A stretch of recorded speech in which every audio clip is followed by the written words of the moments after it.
você vive isso. Você está constantemente buscando aprender, ou as coisas também chegam em você porque, enfim, é o público que você representa, né? Tipo, a internet entende que você consome os conteúdos que você consome e isso chega mais para você do que chega para a pessoa que, enfim, procura receita de bolo na internet, por exemplo. Sim, mas né? é natural, eu acho isso. Sim. Eu acho que assim, quem foca em aprender sobre tecnologia a informação sobre tecnologia vai chegar antes dela. Sim. É o efeito da rede social, né? Ele escolhe um pouco o que você vê de acordo com os teus interesses.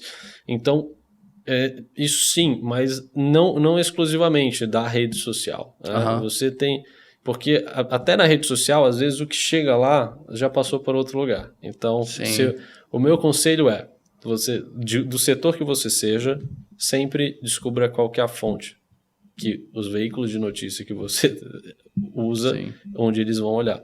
E aí você consegue achar fontes que são extremamente confiáveis, você consegue ter acesso à informação na raiz, sabe?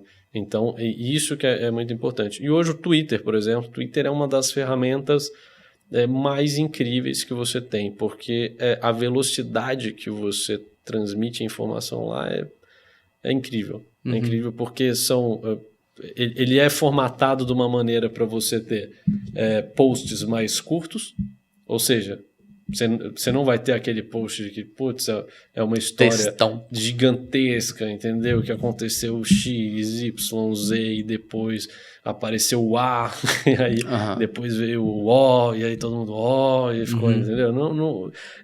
Ali é direto, sabe?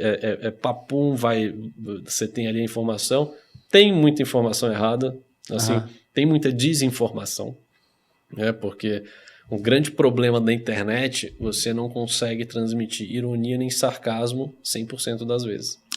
Então, às vezes a pessoa olha lá você falando uma coisa, ela não conhece ela não tem o teu histórico, a base do como você fala, e ela simplesmente fala, nossa, mas essa pessoa tá falando uma bobagem incrível. Sim. E aí você vai ver o público dela entende que aquilo ali é uma piada.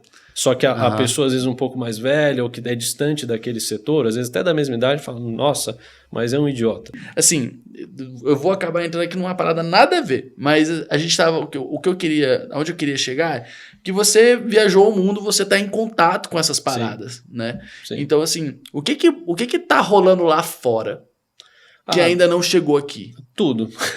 Tudo não, tô brincando. Mas assim... Fudeu! Aí eu acho que é até 3 horas. Não, mas é sério. Porque assim, por exemplo, a Ásia, ela é um mercado extremamente tecnológico, naturalmente. Né? O Brasil, apesar da gente ter uma altíssima taxa de pessoas com smartphones, aqui a gente não tem uso apropriado da tecnologia, vamos colocar dessa maneira. Vamos dizer que aqui o celular, o smartphone, ele é utilizado para coisas fúteis, na maior parte das vezes. O joguinho... O joguinho sem propósito, ficar vendo story o dia inteiro, ficar vendo feed o dia inteiro, sem assim, sabe? E isso até traz uma coisa interessante, que é diferença de mercados.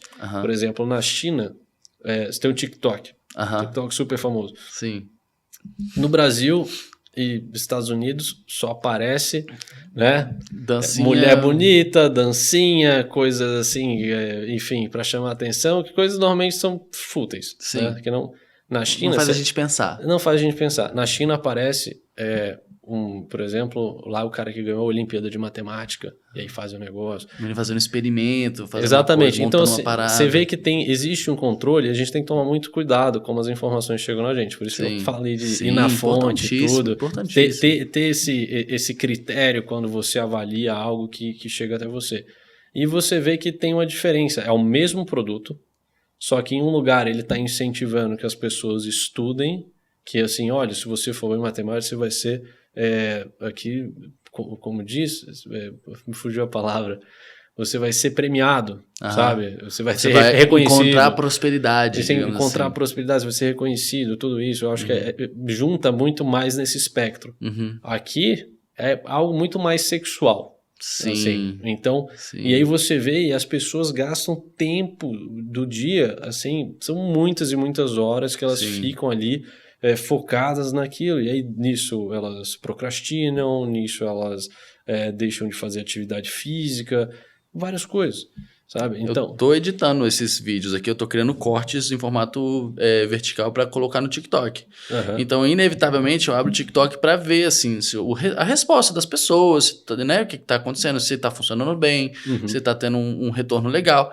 E aí, inevitavelmente, você se depara com um feed, não de coisas que você segue, porque, assim, chega que for. E realmente, assim, essa coisa da sexualização, especialmente de mulheres super jovens, assim, é chocante, velho. E é de um jeito meio... Claro, ninguém ali tá pelado, mas assim, você não precisa estar pelado pra trazer uma conotação sexual forte, né? E eu me deparei com isso, eu não sabia que isso existia, isso é recente pra mim. E assim, são dublagens de músicas que não são, às vezes, pra menores. Assim, o texto. E aí você entra nessas dublagens e quando você vê, tá na brincadeira porque é uma dancinha e tal, mas... Sim, no fundo isso tá imprimindo, né, ali, mesmo que seja no subconsciente da pessoa, tá imprimindo uma outra imagem. Né, e isso atrapalha. Atrapalha muito como a nível de sociedade. Isso, assim, pode ser até considerado numa teoria de conspiração algo muito mais profundo, no sentido disso ser uma guerra. Isso pode dar muito de uma guerra tecnológica onde essas empresas elas entram, elas oferecem essa solução que todo mundo acha super divertido, mas que no final é o jogo do longo prazo. E que não dá pra descartar também, né? Que não dá pra descartar também. Porque vai saber.